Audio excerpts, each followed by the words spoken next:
Mtakumbuka kuwa mwezi Oktoba 2025, waziri mwenye dhamana na masuala ya kazi alitangaza amri ya kima cha chini cha mshahara kwa sekta binafsi kupitia gazeti la serikali namba 605A la tarehe 13 Oktoba 2025. Amri hiyo imeanza kutumika rasmi tarehe 1 Januari 2026. Aidha, kupitia taarifa hiyo iliyotolewa na Mheshimiwa Waziri tarehe 17 Oktoba 2025, alieleza kuwa kima cha chini cha mshahara kimeongezeka kwa wastani wa asilimia 33.4 kutoka wastani wa shilingi 275,060 hadi kufikia 358,322. Ongezeko hili ni wastani wa jumla ikilinganishwa na kima cha chini cha mshahara kilichotangazwa mwaka 2022 ambapo kimefikia ukomo wake tarehe 31 Desemba 2025.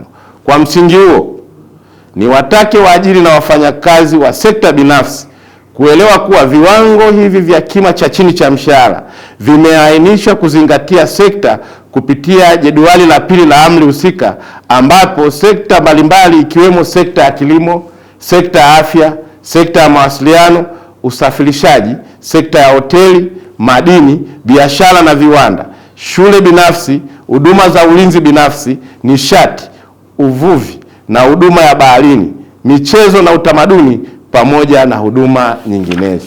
Nitumie fursa hii kuwaelekeza maafisa kazi wote nchini kuendelea kutoa elimu kwa wafanyakazi na waajiri juu ya kima cha chini cha mshahara kilichotangazwa na utekelezaji wake unavyoendelea. Aidha, nitoe wito kwa waajiri na wafanyakazi wote wa sekta binafsi nchini kuzingatia viwango vya kima cha chini cha mshahara vilivyotolewa na amri hiyo ili kuweza kuhakikisha kwamba azma ya Mheshimiwa Rais wetu Dr. Samia Suluhu Hassan za kuinua hali za wafanyakazi kama alivyofanya kwenye sekta ya umma, basi na sekta binafsi inanufaika. Kwani mchakato huu wa mapitio ya kima cha chini cha mshahara ulikuwa shirikishi, ambapo serikali pamoja na vyama vya wafanyakazi pia pamoja na chama cha waajiri kwa pamoja walikaa na kukubaliana, na tayari maandalizi, elimu kwa chama cha waajiri, elimu pamoja kwa vyama vya wafanyakazi litolewa. Kwa sasa jambo lililobaki ni utekelezaji wa amri hii bila kizuizi chochote, kwa sababu maandalizi yote yalikuwa shirikishi. Kwa hiyo niendelee kusisitiza waajiri kuwaelewesha wafanyakazi na kupitia vyama vya wafanyakazi vilivyopo kwenye matawi yetu huko, kuwaelewesha wafanyakazi waelewe kima cha chini cha mshahara. Na hapa naomba nitoe ufafanuzi. Kima hiki cha chini cha mshahara kinatofautiana sekta moja hadi nyingine. Hii niliyosema ni kwa wastani wa asilimia 33.4, ambapo nimesema ongezeko ni kati ya 275,060 hadi 358,322.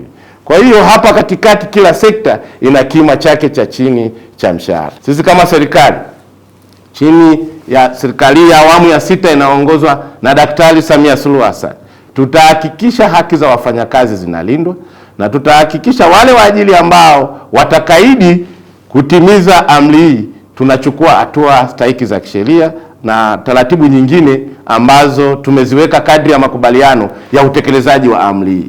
Kwa hiyo nitoe rai kwa waajiri wote, serikali hatutapenda kuona migogoro inatokea kwa sababu ya ucheleweshaji wa utekelezaji wa amri hii, kwa kuwa maandalizi yote yalishakwisha fanyika, makubaliano na mazungumzo yote yalishakwisha fanyika, na sasa lililobaki ni moja, utekelezaji wa amri hii. Na nitoe rai kwa wafanyakazi, sisi kama serikali, wafanyakazi wote kwenye sekta binafsi kupitia ofisi ya Waziri Mkuu Kazi, Ajira na Mahusiano, tutakuwa bega kwa bega kufuatilia nyendo zile za waajiri ambao hawatakuwa tayari kutekeleza amri hii, kwa sababu amri hii imetolewa na utekelezaji wake unapoanza Januari. Mwisho wa mwezi huu wa Januari tutafanya zoezi kubwa la ukaguzi kuhakikisha kwamba waajiri wote wanafuata amri hii ya kima cha chini cha mshahara kulingana na sekta zilivyoainishwa kwenye jedwali. Serikali ya awamu ya 6 inaongozwa na Daktari Samia Suluhu Hassan itaendelea kutoa ushirikiano wa hali ya juu kwa waajiri, lakini pia wafanyakazi pamoja na vyama vyao kuhakikisha kwamba mazingira ya kazi na hali ya wafanyakazi yanaboreshwa haki na stahiki zao zinasimamiwa ipasavyo ili kukuza tija na ustawi wa wafanyakazi katika taifa letu la Tanzania, ukizingatia sasa tumeanza utekelezaji wa dira ya taifa ya 2050. Dira hii imeeleza mambo mengi mazuri, hasa katika jambo kubwa la kujali nguvu kazi ya taifa, na hii Mheshimiwa Rais ameionyesha kwa vitendo kuhakikisha kwamba wafanyakazi wote hapa nchini, hasa kwenye sekta binafsi ambayo mimi naisimamia, kuhakikisha haki zao, maslahi yao na mambo yao yote yanaenda ipasavyo kwa kadri ya sheria, kanuni, miongozo na taratibu zilizoweka.